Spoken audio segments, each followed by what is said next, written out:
Hello guys, welcome back to channel. Saripodhaa cinema movie నుంచి అయితే ఒక ఇంట్రెస్టింగ్ అప్డేట్ అయితే వచ్చేసింది అనమాట. అది మన అప్డేట్ ఏంటంటే గ్లిమ్స్ వీడియో అనమాట.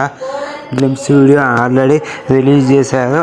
5 hours అవుతుంది రిలీజ్ చేసి. మన తెలుగులో అయితే కేవలం 500 వ్యూస్ మాత్రమే వచ్చాయన్నమాట. నాకైతే చాలా బాగుందని చెప్పుకోవచ్చు.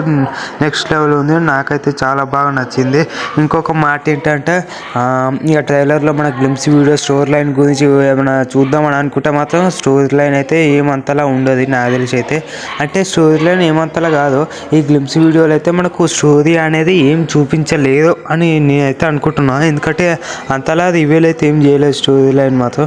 ఇక మనకు ఇంకొక మెయిన్ అసలు విశేషం ఏంటంటే ఈ యొక్క హీరోకి ఏం పవర్స్ వస్తాయి అన్నమాట. ఆ పవర్స్ ఎట్లాంటివి అంటే ఓన్లీ శనివారం మాత్రమే. అతని పేరు, హీరో పేరు ఏం పేరు అంటే సూర్య అనమాట. ఇందులో ఎస్జే సూర్య గారు కూడా నటించబోతున్నారు. ఇందులో ఉన్నారు. హ్యాపీ బర్త్డే బ్రదర్ అని చెప్పేసి ఒక డైలాగ్ అయితే కొట్టారు సూర్య గారు అయితే. ఇలా బర్త్డే పురస్కరించుకొని నాకు చాలా బాగా నచ్చింది.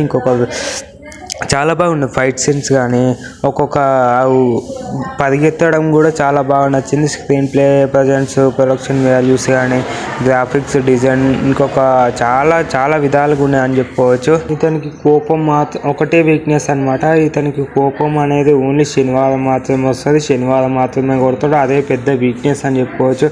ఇంకొక మాట ఏంటంటే ఆదివారం నుంచి శుక్రవారం దాకా డీసెంట్ ఉంటాడని చెప్పుకోవచ్చు. ఈ యొక్క డైరెక్టర్ నేమ్ ఏంటంటే వివేక ఆత్రేయ అని చెప్పుకోవచ్చు. వివేక్ ఆత్రేయ. ఈ స్క్రీన్ ప్లే ప్రజెంట్స్ కూడా నాకు చాలా బాగా నచ్చింది. ఇంత బాగా ఎలా తీసాడో మనకు తెలియదు కానీ కొత్త డైరెక్టర్లకు కొత్త ఛాన్స్ ఇస్తున్నాడని చెప్పుకోవచ్చు మన నాని. అంటే ఇప్పుడు ఒక్కొక్క సినిమాతో ఒక్కొక్క రేంజ్లో వస్తున్నాడని చెప్పుకోవచ్చు. చాలా ఎక్స్పెక్టేషన్స్ కూడా పెంచుతున్నాడు. నార్త్లో కూడా చాలా పెద్ద బిగ్గెస్ట్గా ఉన్నాడని చెప్పుకోవచ్చు. ఎక్కువ ఫ్యాన్స్ కూడా ఉన్నారని చెప్పుకోవచ్చు. ఓకేనా, నాకైతే ఇంతే అనమాట. చాలా బాగా నచ్చింది. ఈ August 29th అని చెప్పేసి రిలీజ్ చేస్తామని చెప్పేసి చెప్పడం జరిగిందనమాట టీజర్లో, గ్లిమ్స్ వీడియోలో అయితే.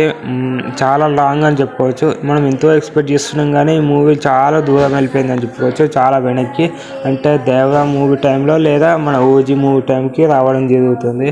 కానీ ఏం లాభం, అంత లాంగ్ పోయింది. ఈ మేలా లేదా జూన్లో రిలీజ్ చేస్తే చాలా పెద్ద హిట్ కొట్టేవాడు, కానీ చాలా లాంగ్ పోయింది. కానీ ఇది కూడా ఒక అడ్వెంచర్ ఫ్యాంటసీ కామెడీ ఎంటర్టైన్మెంట్గా ఉంటుందేమో అని అనుకుంటున్నాము. నేనైతే ఆశిస్తున్నా హిట్ కొట్టాలని. 2 సినిమాలు పక్కా బ్లాక్ బస్టర్ హిట్. ఈ మూవీ కూడా హిట్ కొడతారని నేను కామెంట్ చేసేస్తున్నా.